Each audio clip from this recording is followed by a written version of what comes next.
The fluorescent lights of St. Catherine's Hospital emergency room buzzed overhead like angry wasps, each flicker sending a fresh spike of nausea through my already churning stomach. I pressed my palm against the cool tile wall of the staff corridor, breathing through my nose the way the pregnancy app had taught me, counting to 4 with each inhale. 4 months. I was 4 months pregnant, and nobody could know. My hand moved instinctively to my abdomen, where the smallest curve had begun to show beneath my scrubs. I'd started wearing a size larger 2 weeks ago to hide the change, layering my tops and keeping my movements careful to avoid drawing attention. The morning sickness, which was a cruel joke since it lasted all damn day, had finally started to ease in the past couple of weeks. But the bone-deep exhaustion remained my constant companion, making every 12-hour shift feel like running a marathon through quicksand. Riley, trauma too needs cleaning. Jen's voice cut through my moment of weakness. She didn't even glance at me as she rushed past, her arms full of fresh linens. Gunshot wound.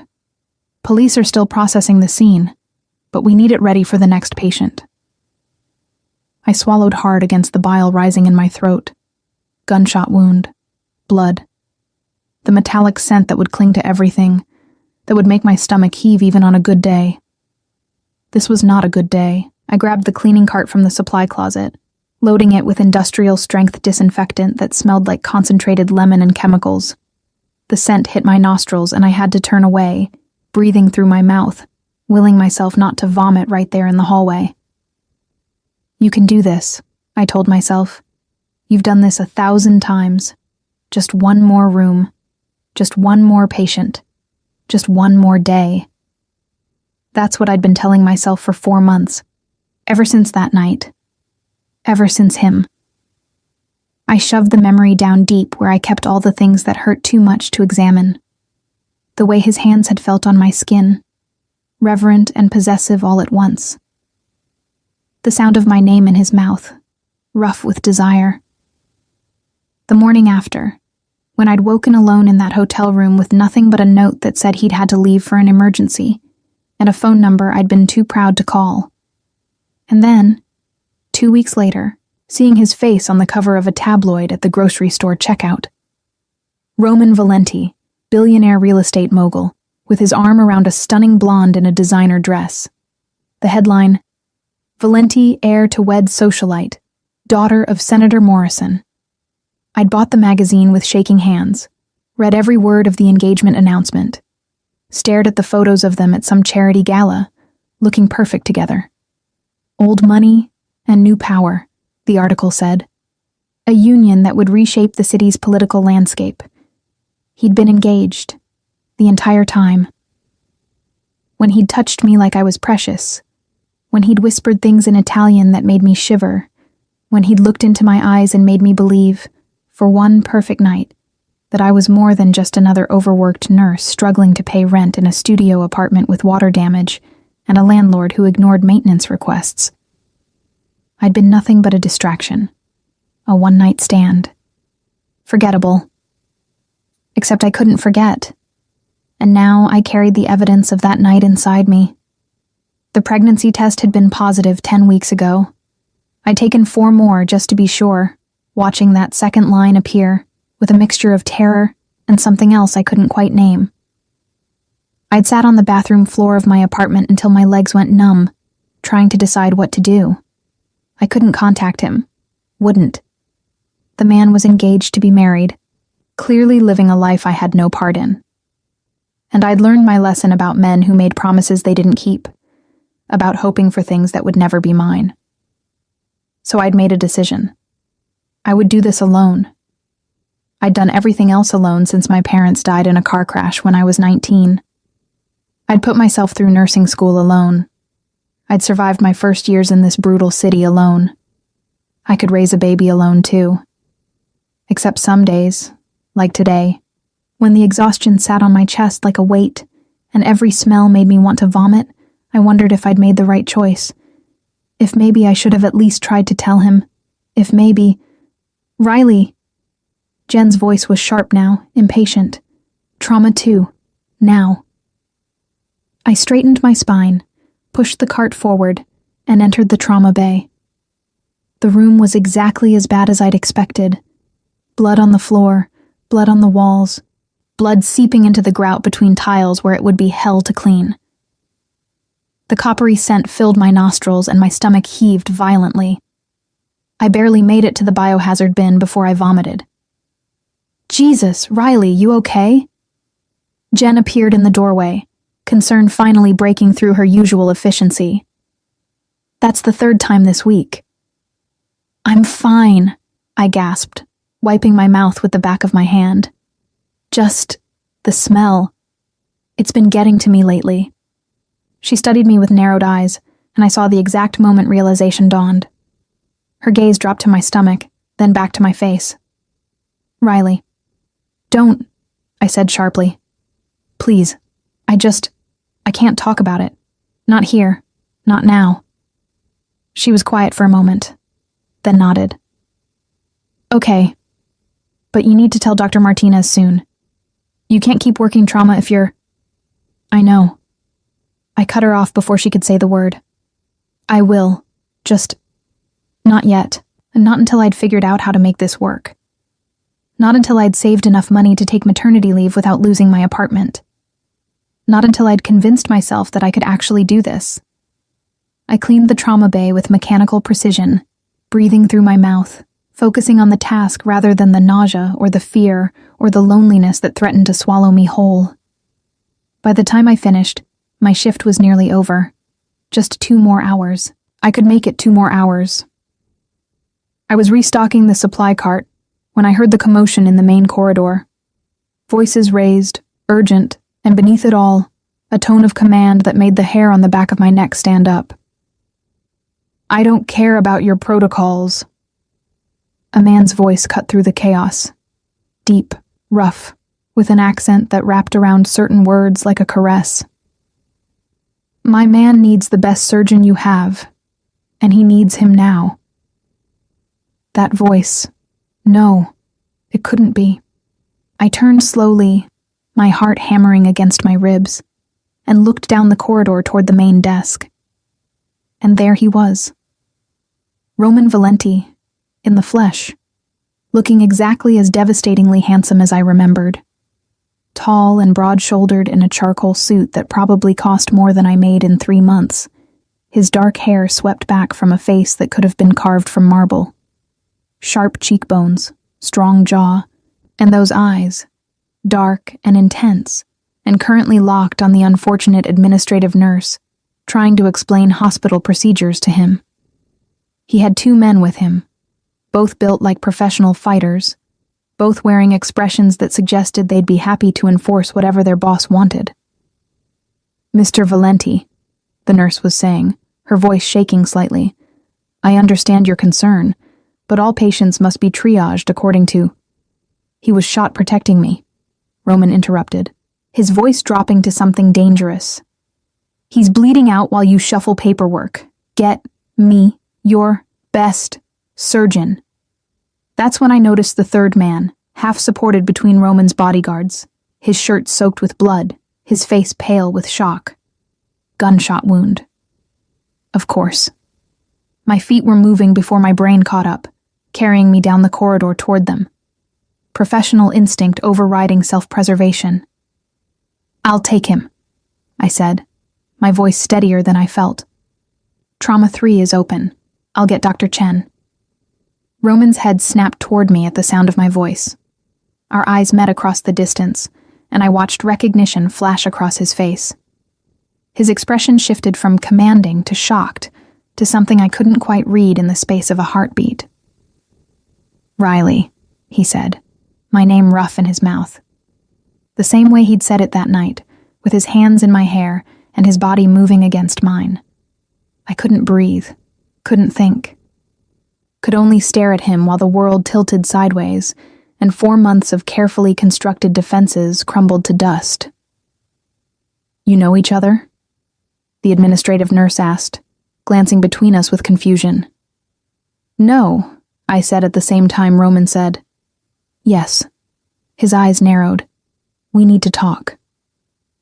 I need to help your friend, I countered, forcing myself into professional mode. It was the only way I'd survive this. Jen, call Dr. Chen. Tell him we have a GSW, chest cavity, active bleeding. Prep trauma 3. I moved toward the injured man, deliberately not looking at Roman, though I could feel his gaze on me like a physical touch. We got the patient into trauma 3, got him stabilized, got Dr. Chen working on him. Through it all, I was hyper-aware of Roman's presence just outside the door, watching through the window, those dark eyes tracking my every movement. By the time Dr. Chen had the patient stable enough to move to surgery, my hands were shaking and my stomach was churning again. "Good work, Morgan," Dr. Chen said as we wheeled the patient toward the elevator. "You okay? You look pale." "Fine," I lied. "Just a long shift." I turned to leave, to escape, to get as far away from Roman Valenti as possible, before I did something stupid like cry or scream, or tell him exactly what I thought of men who made you believe in fairy tales, and then turned out to be engaged to someone else. But he was there, blocking my path, his large frame filling the corridor. "Riley," he said again, "we need to talk, now." "I'm working," I said, trying to step around him. His hand shot out, not grabbing me, but creating a barrier. "Please." The please undid me. This powerful man, who clearly commanded rooms and scared administrative staff, was saying please. "5 minutes," I said. "The family consultation room, down the hall on the left." I led him there, my heart hammering, my mind racing. What could he possibly want to say? Was he going to ask me not to tell anyone about our night together? Was he going to offer me money to keep quiet about? Oh God. Did he know? I looked down at my scrubs, at the way the fabric hung loose over my barely there bump. He couldn't possibly know. I'd been so careful. The consultation room was small and private, designed for delivering bad news to families. It felt appropriate. Roman closed the door behind us with a soft click. In the enclosed space, I could smell his cologne, something woody and expensive that brought back memories of tangled sheets and whispered words. 4 months, he said, his voice low. "You disappeared for 4 months." "I didn't disappear," I said, lifting my chin. "I went home. You weren't there. You left a note. I had an emergency. I left my number. You left a lot of things out," I shot back. "Like the fact that you were engaged." His jaw tightened. "That's not what you think." "Really?" I laughed, the sound bitter. "Because I think you're a man who sleeps with random women while his fiancée plans their wedding. I think you're exactly the kind of man I should have known better than to trust. And I think this conversation is over." I moved toward the door, but he stepped in front of it. "Riley, please, just listen." "No." My voice broke. "I don't want to hear it. I don't want your explanations or your excuses or whatever lies you've prepared. I want you to leave me alone." "I can't do that." "Why not?" I demanded, anger finally overtaking fear and heartbreak. "What could you possibly want from me? We had one night. One. It's done. It's over. Go back to your fiancé and your perfect life and forget I exist." "I've tried," he said roughly. "I've tried every day for 4 months to forget you. The way you tasted, the sounds you made, the way you looked at me like I was worth something more than my last name and my bank account. I've tried, Riley, and I can't." His words hit me like a physical blow. I wanted to believe them. God, I wanted to believe them so badly. But I'd learned my lesson about believing in things that were too good to be true. "I'm sure your fiancé would love to hear that," I said coldly. "The engagement is business," he said, moving closer. "Political alliance. My family's interests, and Senator Morrison's influence. It was arranged before I even met you. Then end it. I'm trying." His hand came up, almost touching my face before he caught himself. But these things are complicated. There are agreements, contracts, expectations. Stop. I held up a hand. Just stop. I don't care about your complications or your political alliances or whatever excuse you're about to give. I've spent 4 months getting over you. Don't make this harder than it needs to be. Getting over me, he repeated, his eyes searching mine. Is that what you're doing? Yes. Then why do you look like you're about to cry? Because I am, I thought. Because seeing you again hurts worse than I thought possible. Because I'm carrying your child and I can never tell you. I'm tired, I said instead. It's been a long shift. He studied me for a long moment, and I saw the exact second his gaze dropped to my body, taking in the loose scrubs, the pallor of my skin, the dark circles under my eyes. Are you sick? He asked, concern bleeding through his controlled exterior. No. Riley, your friend is going into surgery, I interrupted, desperate to end this before he saw too much, guessed too much. You should be there. I need to get back to work. I reached for the door handle, but his hand covered mine. The contact sent electricity through me, muscle memory of that night making my body react even as my mind screamed at me to run. This isn't over, he said quietly. I will find a way to fix this, to fix us. There is no us, I whispered.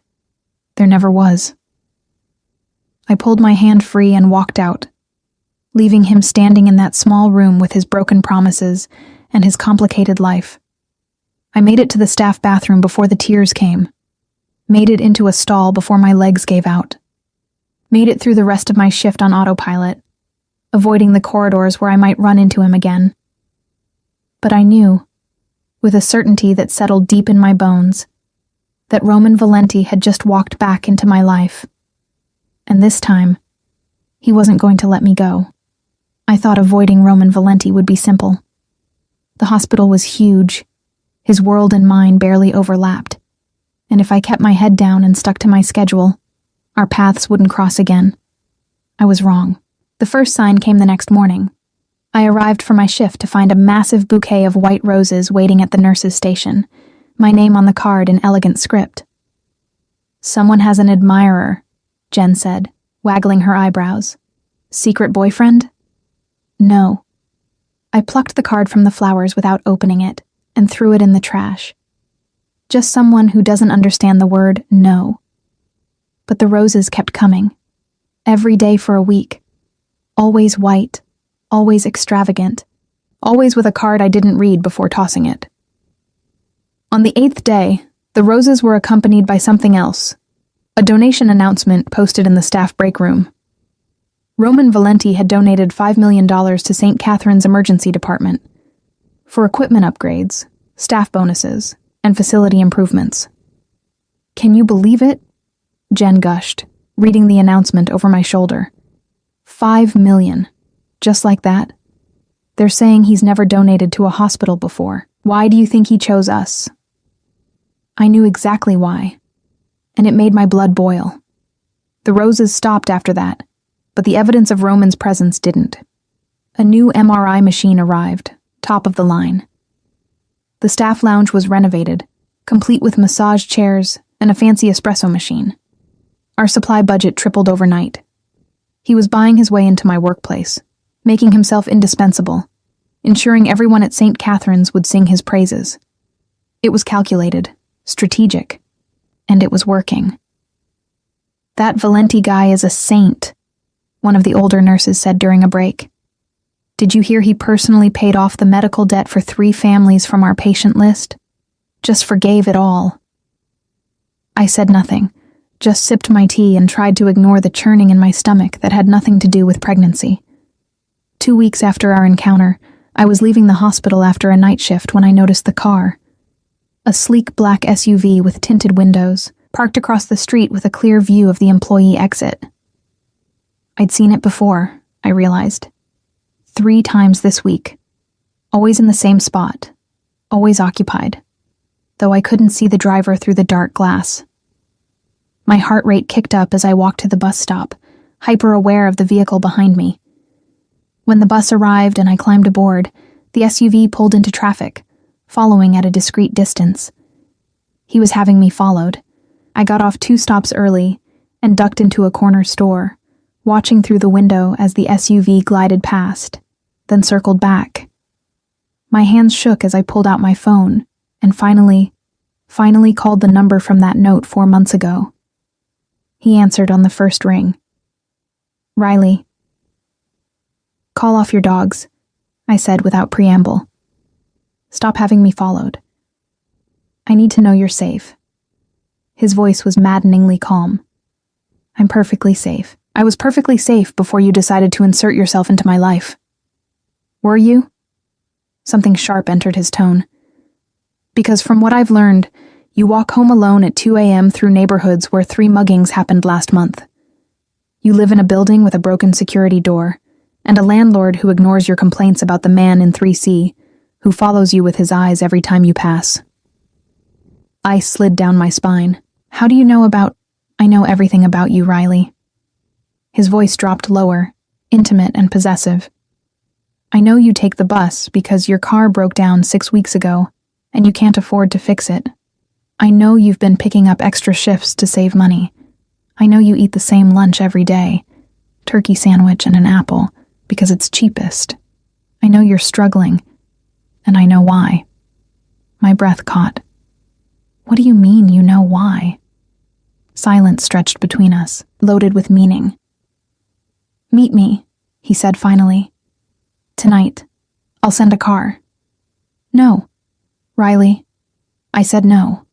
"Stop the donations, stop the flowers, stop having me followed, and stop pretending you have any right to know anything about my life. We had one night, Roman. That doesn't give you ownership. Doesn't it?" The dangerous edge was back. "One night where you gave yourself to me completely. One night where I made you scream my name. One night that neither of us can forget, no matter how hard we try." Heat flooded through me at the memory, my body betraying me even as my mind screamed at me to hang up. "You're engaged," I said, my voice shaking. "To someone else. Whatever we had, it's done. The engagement is ending. I'm meeting with Senator Morrison tomorrow to dissolve the arrangement." My heart stuttered. "You're lying." "I don't lie to you, Riley. I never have." He paused. "The engagement was always political, always temporary. It served its purpose. But it's becoming a complication I no longer need. Because of me." "Because of you," he confirmed. "Because 4 months ago, I met a woman who looked at me and saw a man instead of a name or a bank account. Because I can't stop thinking about her. Because I made a mistake walking away that morning, and I'm not making that mistake again." I closed my eyes, pressing my free hand against my stomach where his child grew. "It's too late, Roman." "It's not. It can't be." Desperation crept into his voice, the first crack in his controlled exterior. "Riley, please, just talk to me. Let me explain everything. I have to go." I disconnected before he could finish, before I could give in to the part of me that wanted to believe him, wanted to trust him, wanted to fall into his arms and let him fix everything. But men like Roman Valenti didn't fix things. They owned them. I made it home, hyper-aware of the SUV still following at a distance. When I reached my building, I looked back and saw it parked half a block down, a silent guardian I didn't want and couldn't escape. Inside my apartment, I locked the door and leaned against it, my hand pressed to my stomach. "Your father is insane," I whispered to the baby. "Absolutely insane." My phone buzzed. A text from an unknown number. "The man in 3C won't bother you anymore. He's been relocated. Your landlord will fix the security door tomorrow, along with everything else you've reported. Your car is being repaired and will be returned by Friday. And whether you like it or not, Marcus will continue to keep watch until I'm certain you're safe. R." I stared at the message, torn between gratitude and fury. He was steamrolling over my life, making decisions without asking, fixing problems I hadn't asked him to fix. Another text arrived. I know you're angry, but I also know you're scared, though you won't admit it. Let me protect you, Riley. It's all I'm asking. I typed and deleted 3 different responses before finally settling on, you don't get to decide what I need. His response was immediate. Then tell me what you need. Ask me for anything, and it's yours. I shouldn't respond.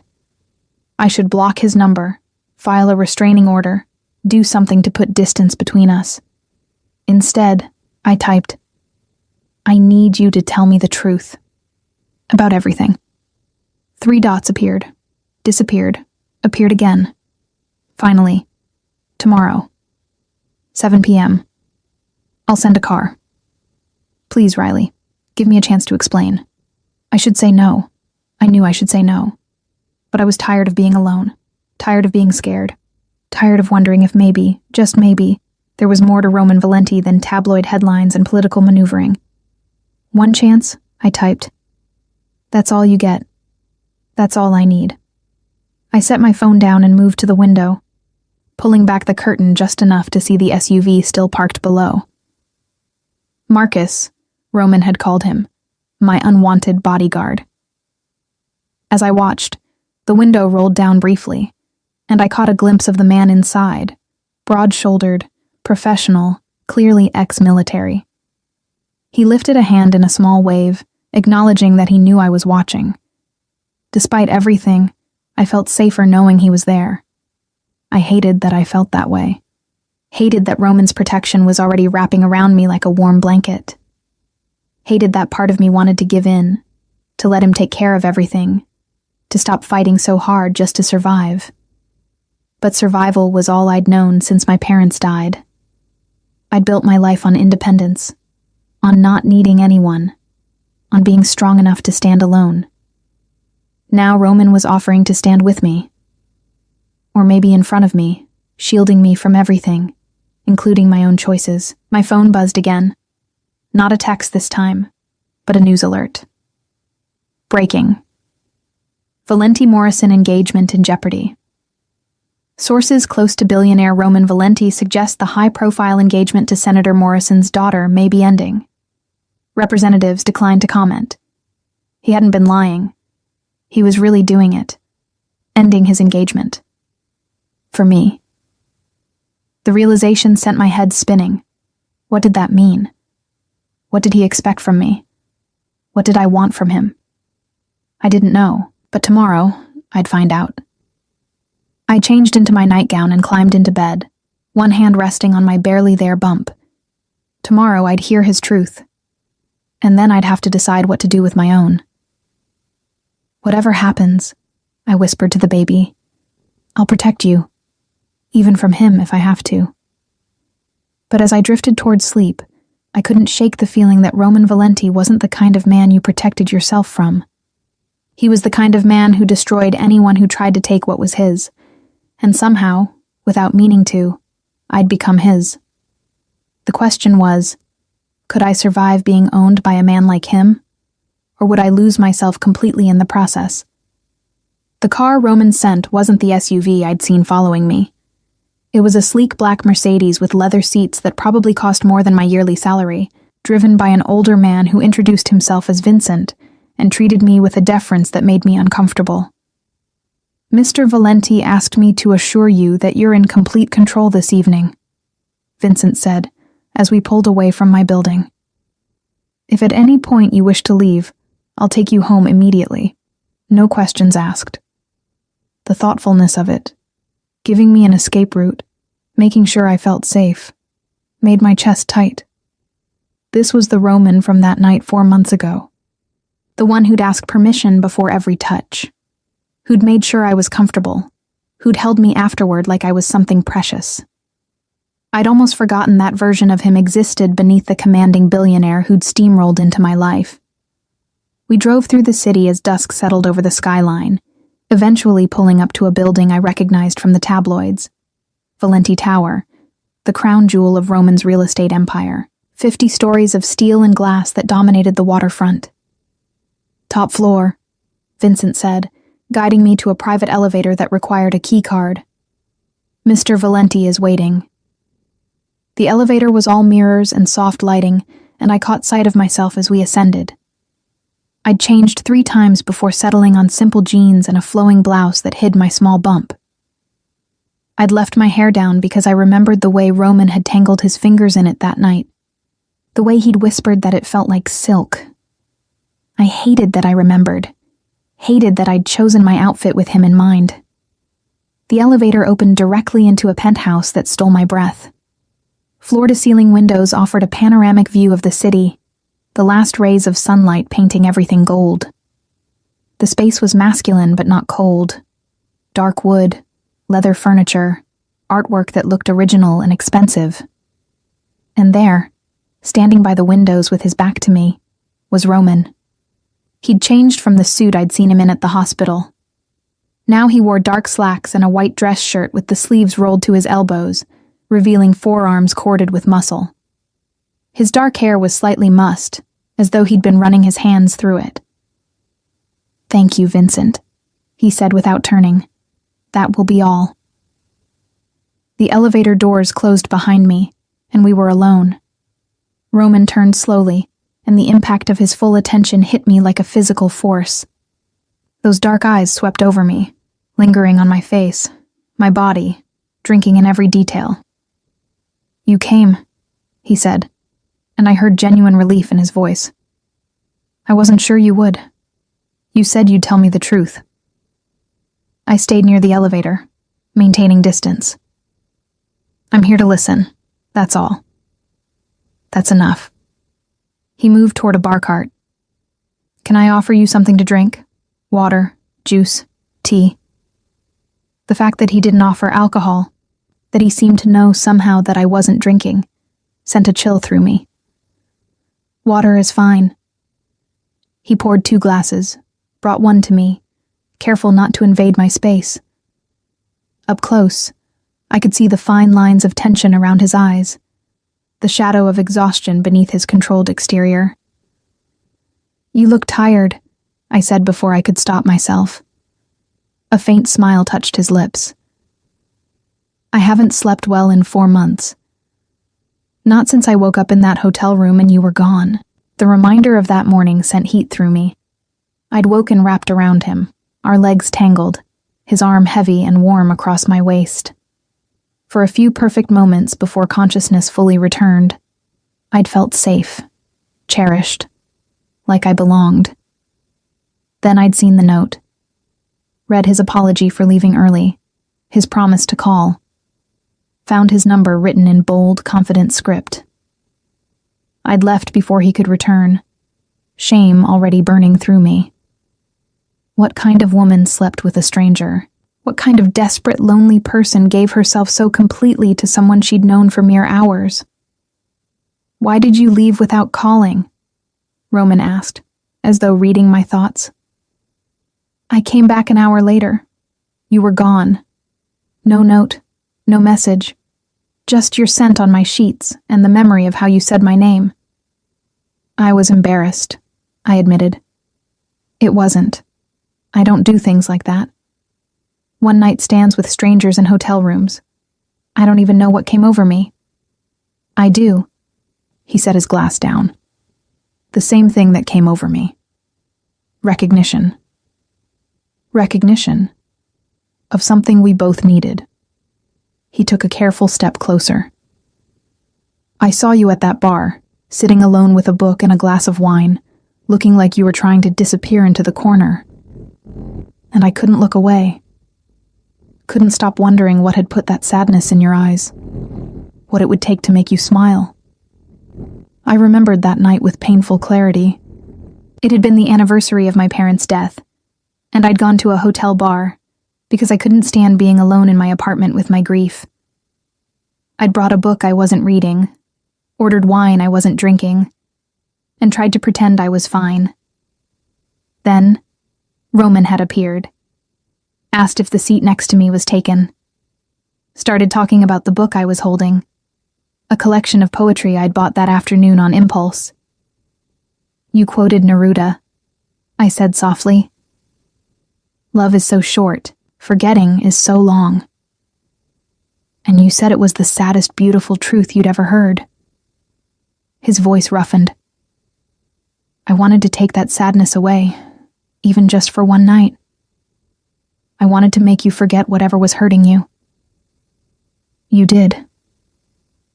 The admission escaped before I could stop it. For those hours with you, I forgot everything except how you made me feel. Like I mattered. Like I was seen.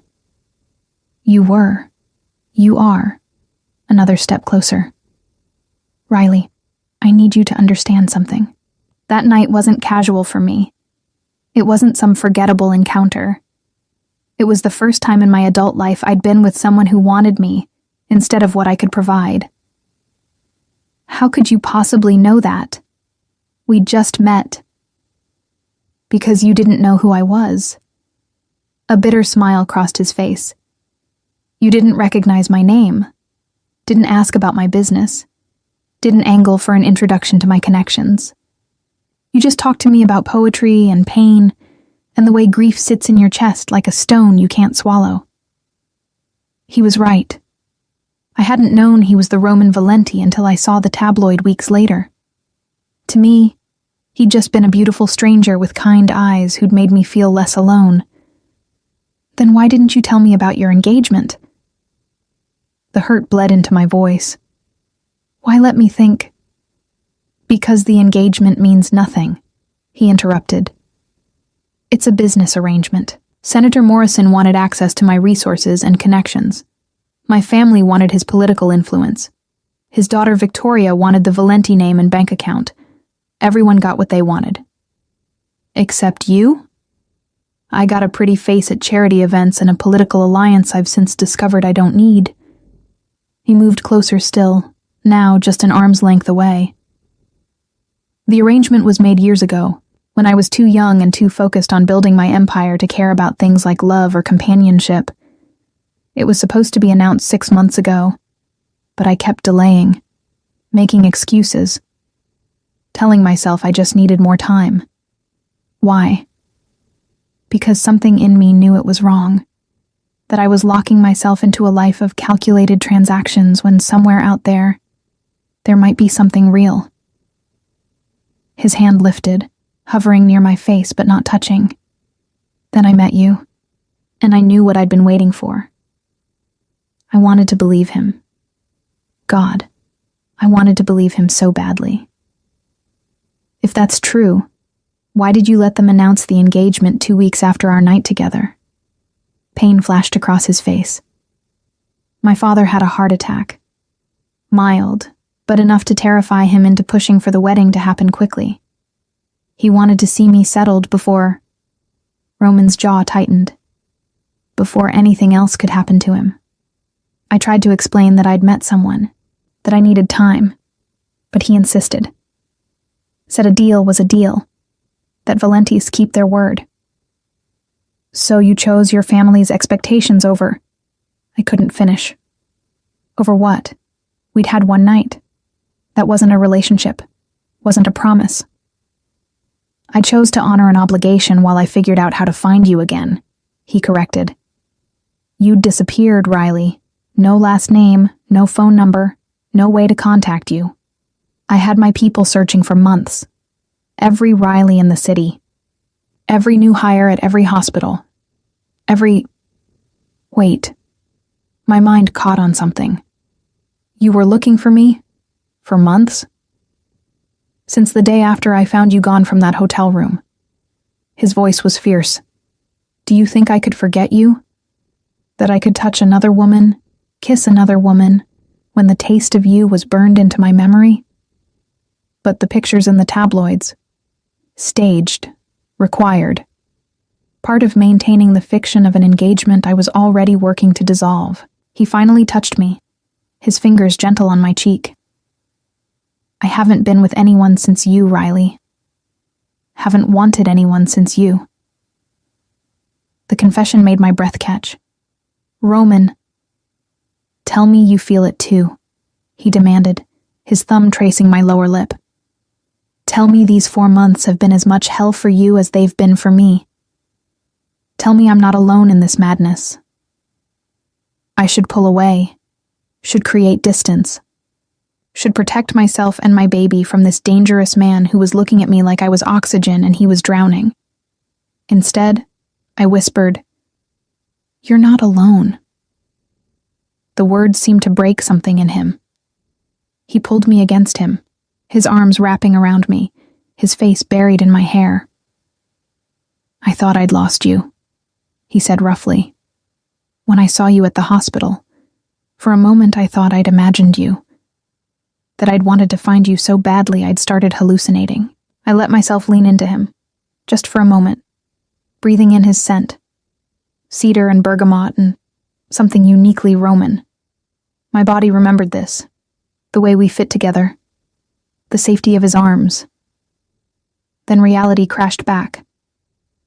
I pulled away, putting distance between us. "This doesn't change anything," I said, even though it changed everything. "You're still engaged. I'm still—" I caught myself before saying pregnant. "I'm still trying to build a life. We can't just pick up where we left off." "Why not?" "Because it's not that simple. You can't just buy your way into my life with hospital donations and car repairs and bodyguards."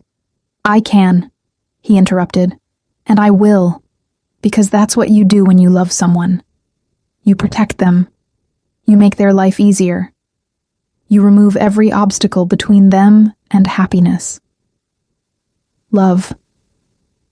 The word hung in the air between us, impossible and terrifying. "You don't love me," I said. "You don't even know me. I know you bite your lower lip when you're thinking. I know you hum while you work. Old songs your mother used to sing. I know you're afraid of being a burden, so you never ask for help even when you're drowning. I know you're carrying my child." The world stopped spinning. "What?" I breathed. His eyes held mine, dark and certain. "You're pregnant, Riley, with my baby, and you were going to face it alone rather than tell me." The blood drained from my face. My hand moved instinctively to my stomach, protective, possessive. "How?" My voice came out as barely a whisper. "How did you know?" Roman's expression softened, though his eyes remained intense. "The day at the hospital. You were wearing scrubs a size too large. You couldn't stand the smell of blood. You were exhausted, pale, nauseous. And when I said we needed to talk, your hand went here." He gestured to my abdomen. Protective, unconscious. The way expectant mothers touch themselves when they're thinking about their baby. I stumbled backward until my legs hit the sofa, and I sat down hard. "That's not. You can't possibly know for certain from just—" I had my doctor review the symptoms.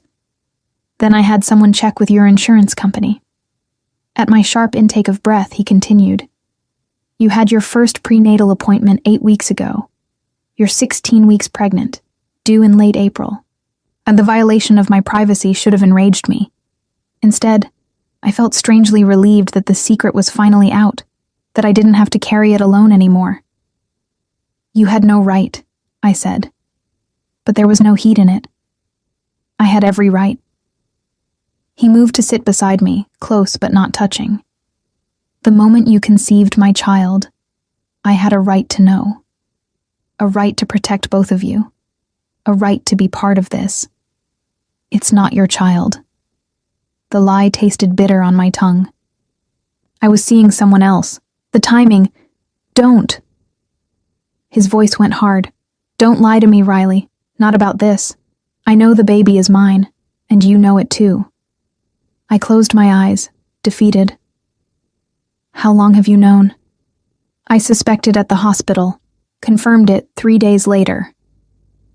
His hand found mine, his fingers threading through mine with careful tenderness. "I've known for almost 2 weeks that I'm going to be a father, that you were facing this alone. Do you have any idea how that felt? knowing you were carrying my child and planning to shut me out completely? You were engaged! I pulled my hand free, anger finally breaking through. What was I supposed to do? Call you up and say, "Hey, remember that one-night stand? Surprise, you're going to be a daddy?" How do you think that conversation would have gone? I would have ended the engagement immediately. I would have brought you here, taken care of you, made sure you had everything you needed. His jaw tightened.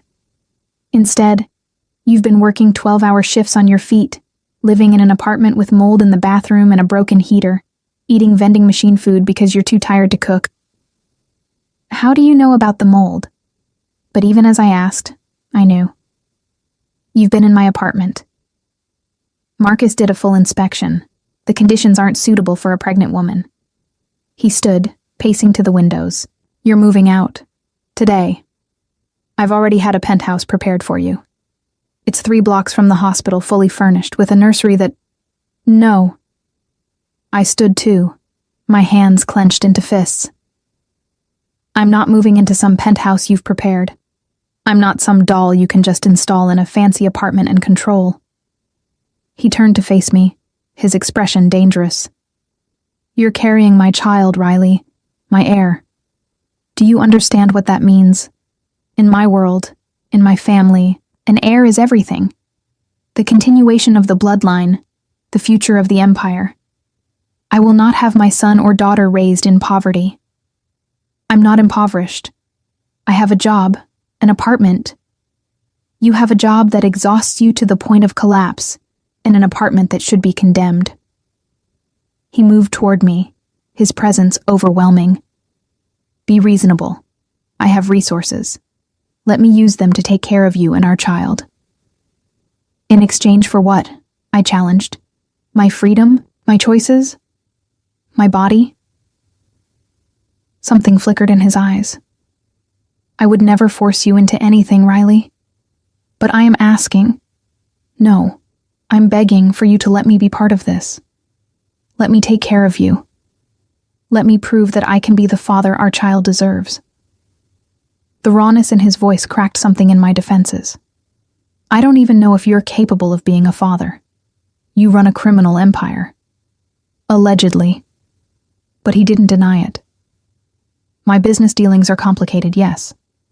Some operate in gray areas, but my child will want for nothing. Will be protected by resources you can't imagine. Will have opportunities you could never provide alone. The truth of it stung. So I'm just supposed to hand over my baby to you? Let you raise them in your world of violence and danger? No. He closed the distance between us, his hands framing my face. We raised them together, you and me, as partners. He hesitated. As husband and wife, if you'll have me. I jerked away from his touch. You can't be serious. We barely know each other. We've spent one night together. One. A night that created a life. His hands dropped to his sides. Riley, I know this is fast. I know it's not conventional. But in my world, family is everything. And you're carrying my family. That makes you family too. Your fiancé might have something to say about that. As of this morning, there is no engagement.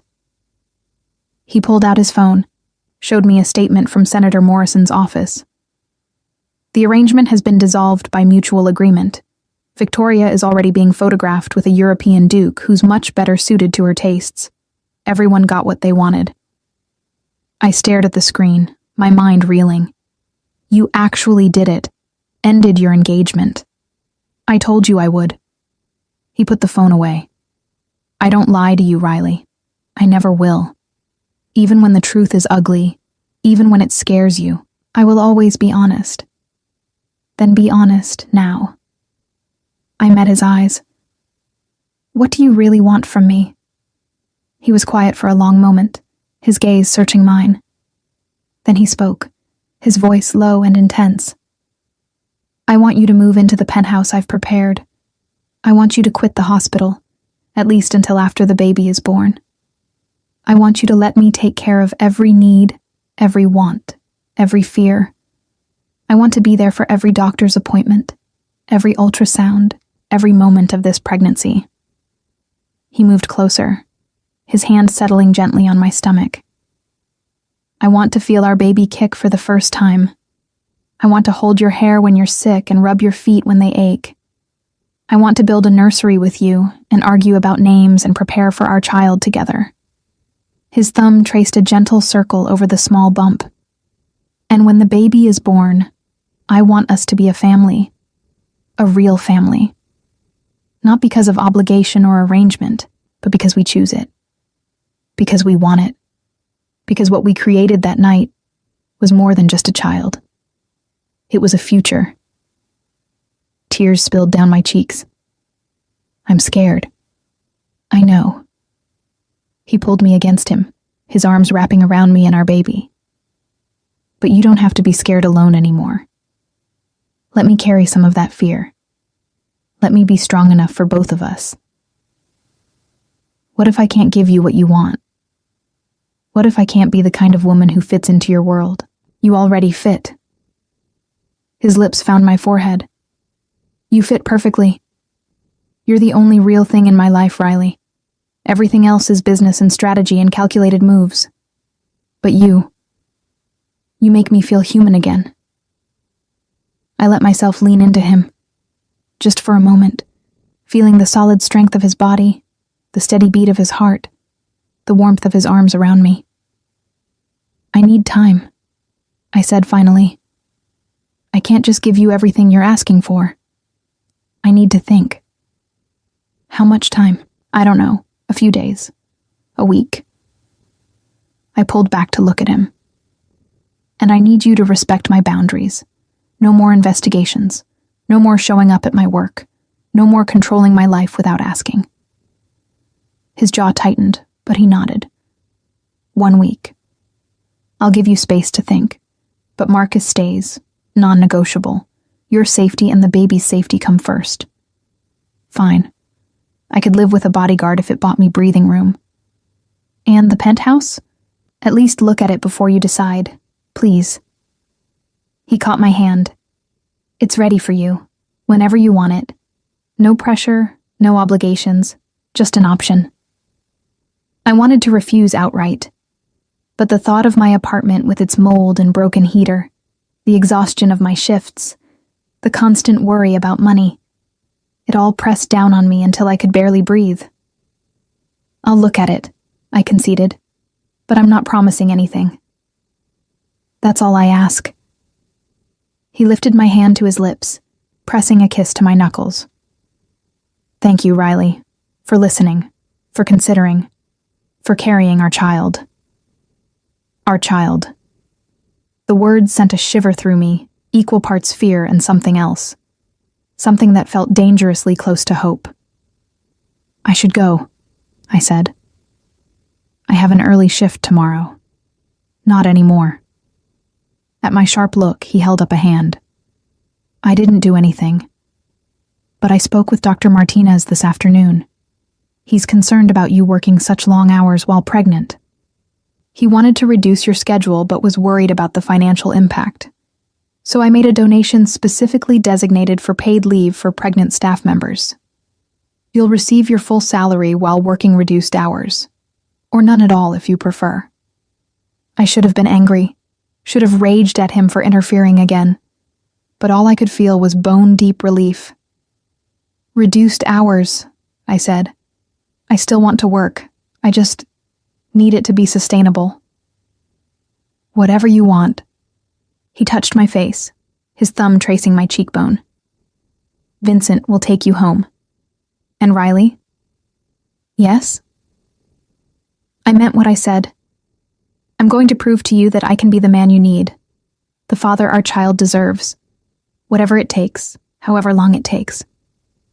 As I rode the elevator down, my hand resting on my stomach, I let myself imagine it. A life where I wasn't alone, where someone else helped carry the weight, where my child had a father who wanted them, who would protect them, who would love them fiercely. It was dangerous to hope, I'd learned that lesson too many times. But as Marcus followed my car home, as I climbed the stairs to my apartment and saw that the security door had been fixed just as Roman promised, I felt something unfamiliar blooming in my chest. Maybe, just maybe, I didn't have to do this alone anymore. And maybe that wasn't surrender. Maybe it was strength. The strength to accept help when I needed it. The strength to give Roman a chance to prove himself. The strength to believe that sometimes fairy tales could be real. Even if the prince was more dangerous than charming. Even if the happy ending was wrapped in complications and control and the dark promises of a man who claimed me as his. I touched my stomach, feeling the slight swell where our baby grew. "Your daddy is terrifying," I whispered. "But maybe, just maybe, he's also exactly what we need." The penthouse Roman had prepared wasn't just beautiful. It was a love letter written in marble and glass.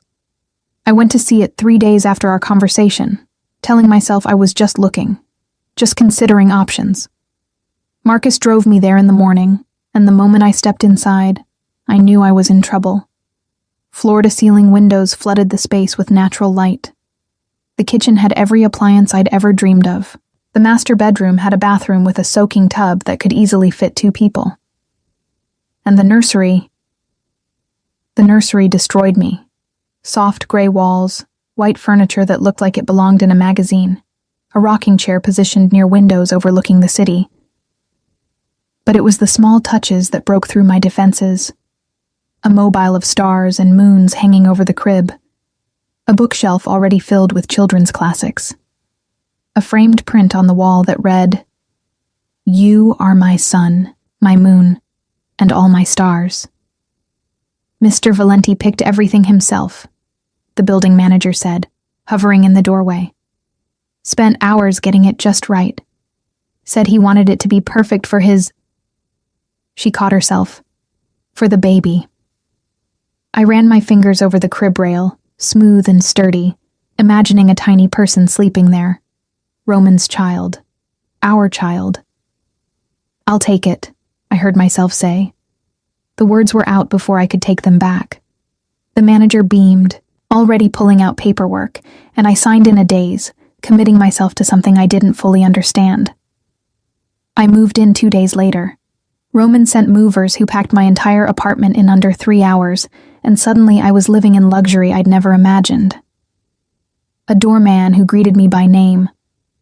A concierge who asked how I was feeling. A space that felt more like home after one night than my old apartment had in 2 years. Roman gave me space, just as he'd promised. No visits, no pressure. Just a text each morning asking how I was feeling, and another each night, wishing me sweet dreams. But his presence was everywhere. The fully stocked fridge that somehow always had exactly what I was craving. The prenatal vitamins that appeared on my counter with a note from my new doctor. The best in the city, naturally. The car service that was available whenever I needed it, but felt more like a gilded leash. I should have felt trapped. Instead, I felt cherished. Then, 2 weeks after moving in, everything changed. I was leaving a doctor's appointment, the 20-week ultrasound where I'd learned the baby was healthy and growing perfectly, when I noticed the car. Not Marcus's usual SUV, but a different vehicle, silver and nondescript, that had been behind us since we left the medical building. "Marcus," I said quietly, "are we being followed?" His eyes flicked to the rearview mirror, his expression hardening. "Yes, ma'am. Not one of ours." He picked up his phone, spoke in rapid Italian, then turned down a side street. The silver car followed. "Stay calm," Marcus said, his voice steady even as he accelerated. "I'm taking evasive action. Mr. Valenti has been notified." My heart hammered as Marcus navigated through traffic with practiced precision, but the silver car stayed with us. When we stopped at a red light, I made the mistake of looking back. The man in the passenger seat was staring directly at me, his expression cold and calculating.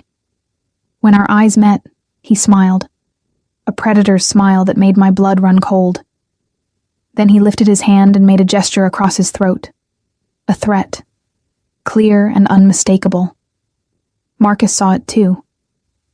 The moment the light changed, he gunned the engine, weaving through traffic with controlled aggression. My hand went to my stomach, protective, terrified. "Who are they?" I gasped. "Castellanos." The name was a curse on Marcus's lips. Rival family. They've been looking for weaknesses in Mr. Valenti's operation. "And I'm the weakness," I whispered. "You're his priority," Marcus corrected, "which makes you a target." We lost them by running 2 red lights and ducking into an underground parking garage, but my hands were still shaking when we pulled up to my building. Roman was already there, pacing in the lobby like a caged panther. He took one look at my face and pulled me into his arms, his whole body tense with barely controlled fury. "Did they touch you?" His voice was deadly quiet. "No. Marcus lost them. But Roman, they knew. They knew about me. About the baby." His arms tightened around me. "Get her upstairs," he said to Marcus. "Full security sweep. I want men on every floor, cameras on every entrance. No one gets near her." "Roman, not now, Riley." He pulled back, his hands framing my face. "Right now, I need to make sure you're safe. Then we'll talk." An hour later, my penthouse was filled with serious men in dark suits, installing additional security measures and speaking in low, urgent voices. Roman stood by the windows, his phone pressed to his ear, his voice switching between English and Italian as he issued commands. I sat on the sofa, my hand on my stomach, trying to process what had just happened. Someone had threatened me. Threatened my baby. Because of Roman. "They're gone," Roman said, ending his call and coming to sit beside me. "Every single one of them. I've dispatched teams to handle the Castellano leadership. By morning, they'll understand what happens when they threaten what's mine." The casual way he spoke of violence should have terrified me. Instead, I felt something else. Relief. Gratitude. A dark satisfaction that someone was finally protecting me with everything they had. "What does that mean?" I asked. "Handle them? It means they'll receive a message they can't ignore." His hand found mine. "And they'll know that touching you, even looking at you wrong, means war. I don't want people to die because of me. They won't die because of you." His voice went hard. "They'll die because they made the mistake of thinking they could use you against me. That's on them, not you." I should have argued, should have insisted on a nonviolent solution. But when I closed my eyes, I saw that man smile, his throat-cutting gesture, and all I could feel was fear. "I'm scared," I admitted. "I know." He pulled me against him, his arms wrapping around me and our baby. "But I promise you, Riley, no one will touch you. I'll burn this entire city to the ground before I let anyone hurt you or our child." The absolute conviction in his voice should have frightened me. Instead, it made me feel safe in a way I'd never felt before. "Is this what life with you is like?" I asked. "Constant danger? Always looking over my shoulder?" "It won't be constant," he said. "Once the Castellanos understand the cost of targeting you, once the other families see how I protect what's mine, the threats will stop. They'll know better than to come near you. And until then, you're under my protection 24 hours a day." He pulled back to look at me. "Which means I'm moving in." My eyes widened. "What?" "I can't protect you from across town, Riley. I need to be here, with you, making sure nothing and no one can reach you." His jaw set in a stubborn line. "I'm not asking permission. This is non-negotiable. You can't just move into my apartment." "Our apartment," he corrected. "I own the building, and you're carrying my child. That gives me every right to be here." I wanted to argue, wanted to insist on boundaries and independence and all the things I'd been fighting for.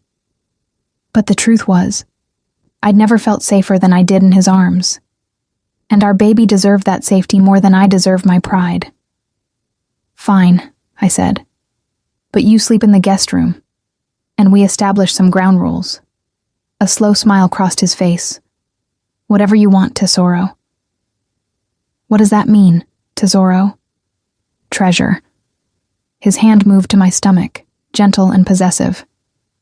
"It's what you are to me. You and our baby, my most precious treasures." The endearment wrapped around my heart like a warm blanket. I was falling for him, I realized. Despite the danger, despite the complications, despite everything that said I should run, I was falling for Roman Valenti. And God help me, I didn't want to stop. That night, Roman moved in with a single bag. "Everything else is being delivered tomorrow," he explained. "I didn't want to overwhelm you." We established a routine quickly. He worked from home, taking calls in the second bedroom he'd converted to an office. I read, worked on my reduced schedule at the hospital with Marcus glued to my side, and tried to adjust to having another person in my space. It was strange and intimate and terrifying. Roman cooked breakfast every morning. Apparently his grandmother had taught him, and we ate together, talking about everything and nothing. He asked about my day, my appointments, how I was feeling.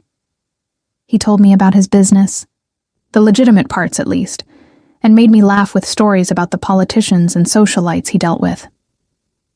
At night, we sat on the sofa and watched movies, his hand often finding its way to my stomach, his face transforming with wonder every time the baby moved. "She's strong," he said one evening, his palm pressed against a particularly vigorous kick. "She's going to be a fighter." "She?" I raised an eyebrow. "You're assuming it's a girl?" "Hoping," he corrected. "A little girl with your eyes and your smile. Though a son would be equally perfect." "We could find out," I offered, "at the next ultrasound. They can tell us the sex."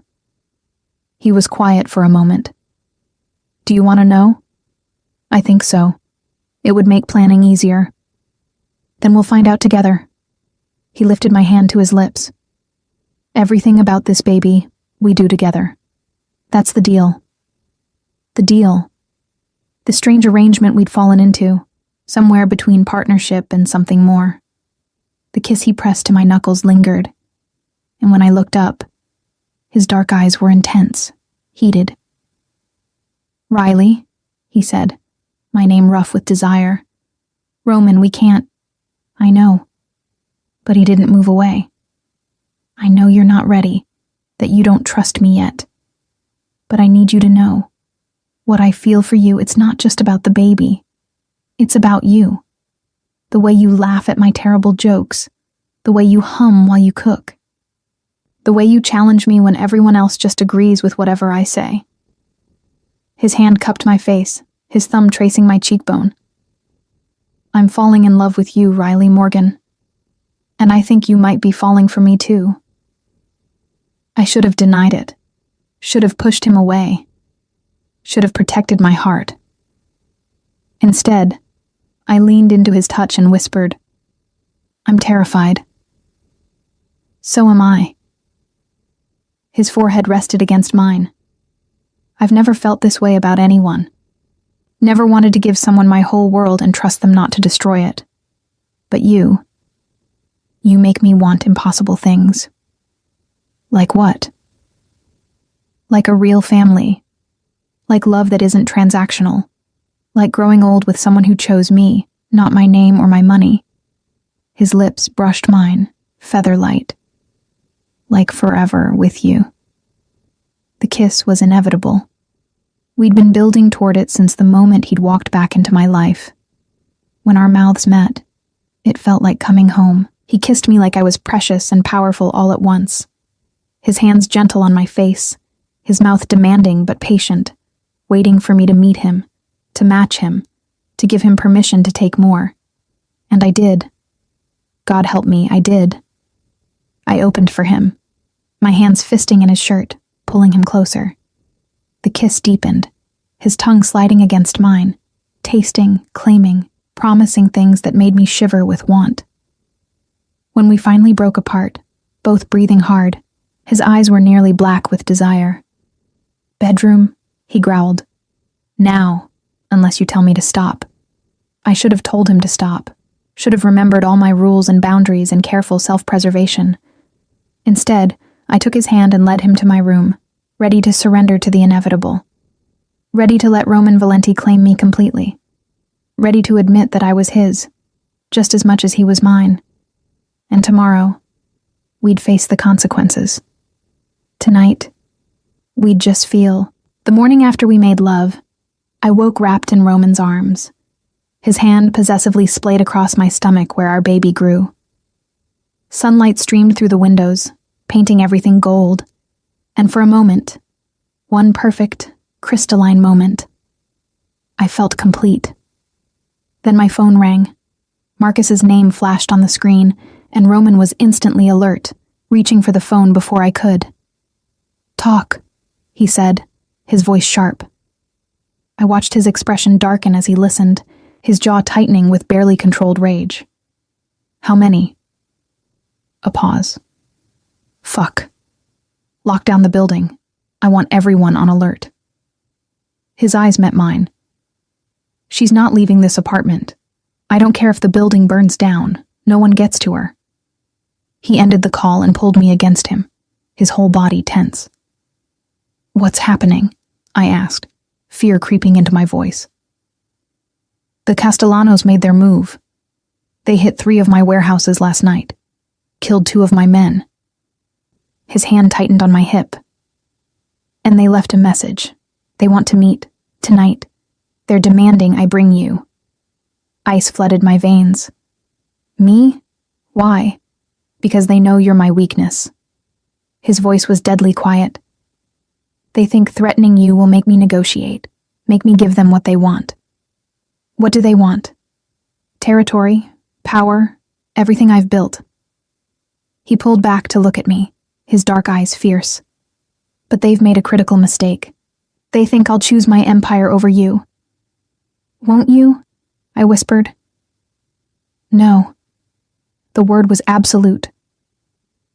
"I'll burn every building, sacrifice every alliance, destroy everything I've spent my life creating before I let them touch you. You and our baby, you're all that matters." The conviction in his voice made my chest tight. "Roman, you can't just... watch me." He stood, already pulling on clothes, his movements sharp and efficient. "I'm ending this today. Permanently." "What does that mean?" He paused at the door, looking back at me. "It means I'm going to make them understand what happens when you threaten a Valenti's family. Stay here. Marcus and 6 other men are outside. Don't open the door for anyone except me." "Roman, I love you, Riley." The words stopped my breath. I should have said it last night, should have said it 1,000 times. But I'm saying it now. I love you. And I'm going to protect you. No matter what it costs. Then he was gone, and I was alone with my fear and the baby moving restlessly inside me. The hours crawled past. I tried to read, to watch TV, to do anything but imagine what Roman was doing. Marcus checked on me every 30 minutes, his face grim but reassuring. "He's the smartest man I know," Marcus said during one check-in.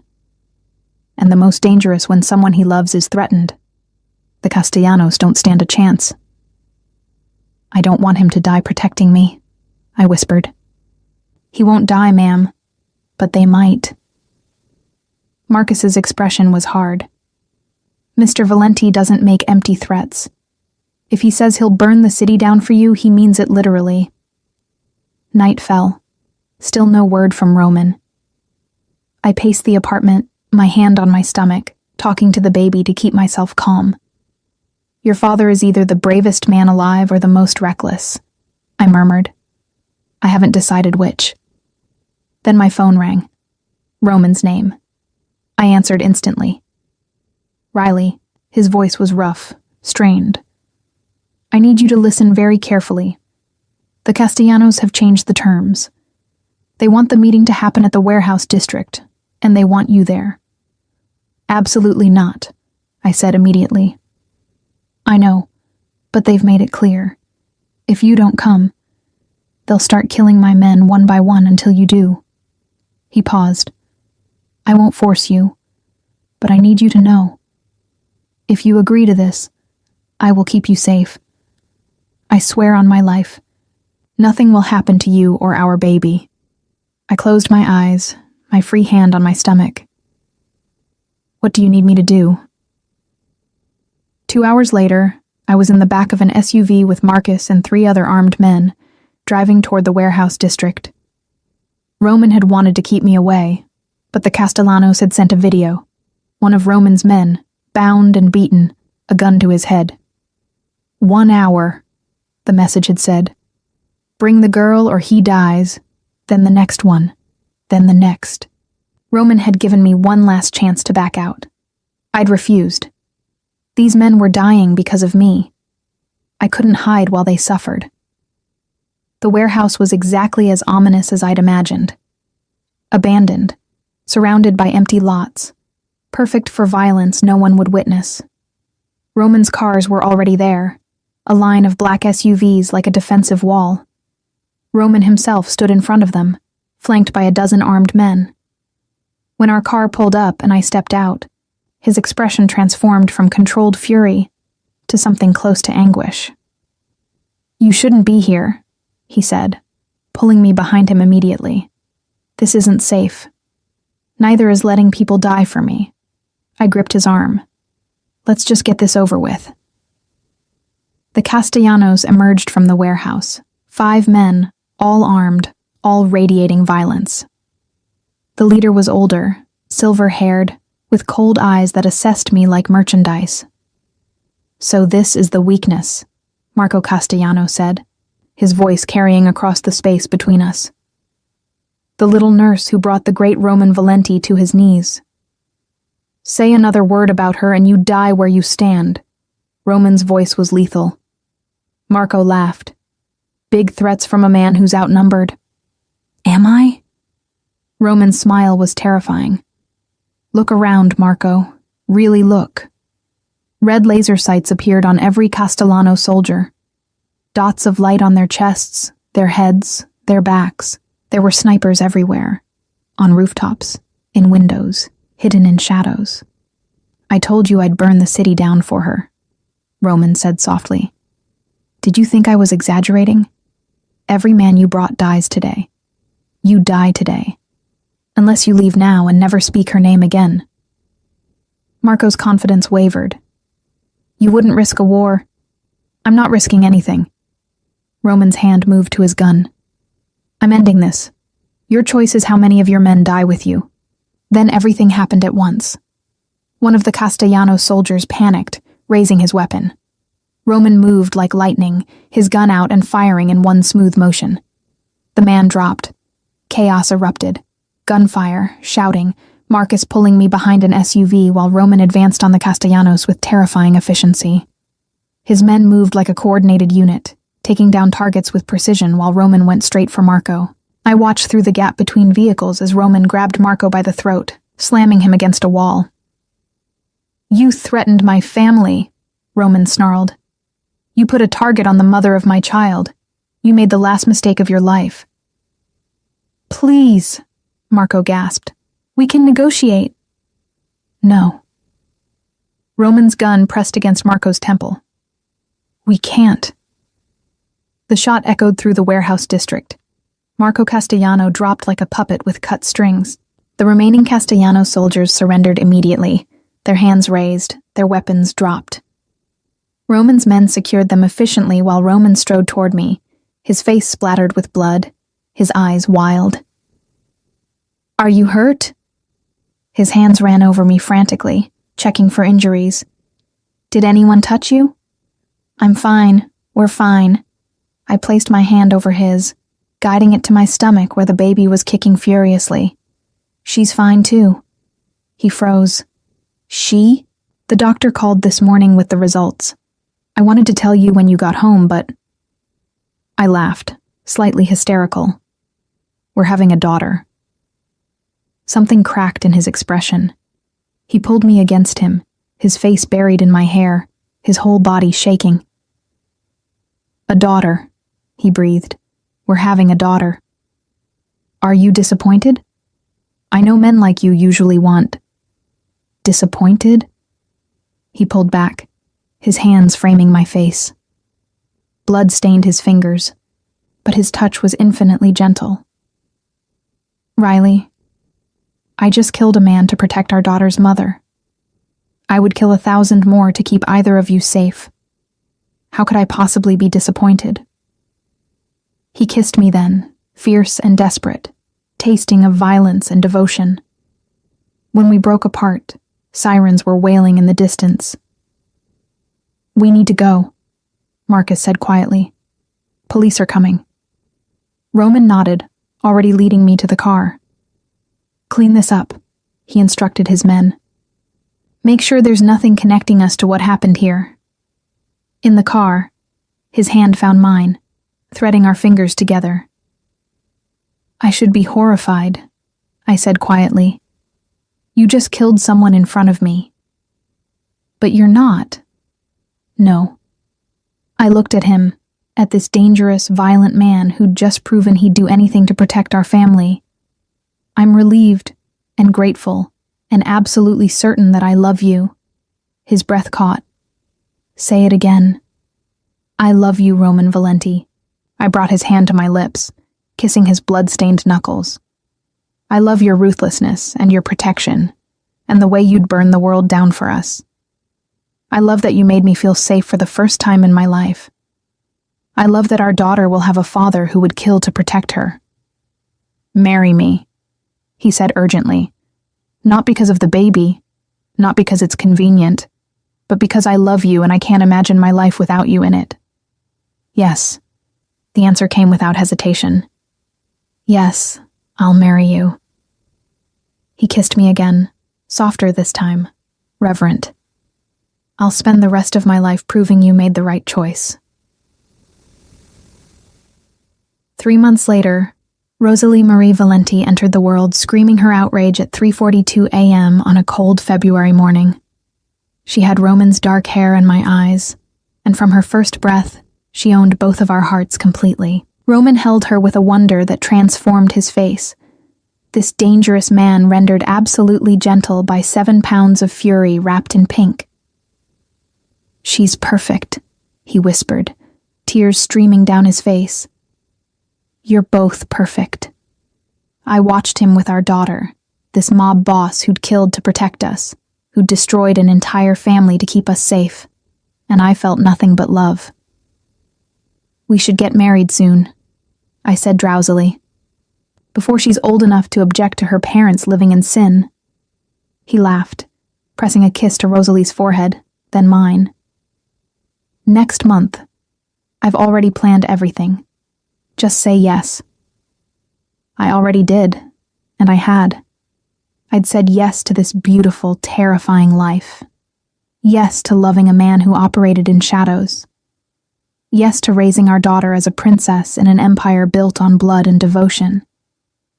Because Roman had proven, in the most fundamental way, that he would protect us with everything he had, and that was worth more than any conventional life could offer.